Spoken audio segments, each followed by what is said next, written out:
চলছে আল্লাহ রাস্তায় হ্যাঁ আনছি এরপর নাহের গাছে উঠে গুলি দেওয়া দরকার আমি খালি গাইয়ে কইছে আমার কথা আর গুলি টুলি দেয় যায় আর এই 16 বছরে আমি কিন্তু কোনো মেম্বারের দ্বারা যাই যায় হারুন খলিফার ইলেকশন করছি হারুন খলিফা আর আমি দুইজনে এরপর আর গেল ইলেকশনে আমি যাই যায় আমার কথা শেষ আমি কইটা দিই আসাদারি খলিফার পর আমি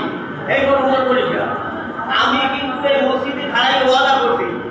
জমি জমা এইটা সেই জন্যই বিরূপ থাকতে পারে এখানে যদি কেউ বিরূপ করে তাহলে আল্লাহ কেউ সইবে না ঠিক আছে তোমাকে বাড়াবাড়ি থাকতে পারে এখানে যদি আমি নির্ণয় করি আমার জন্য আল্লাহ থাকবে সুন্দর সুন্দর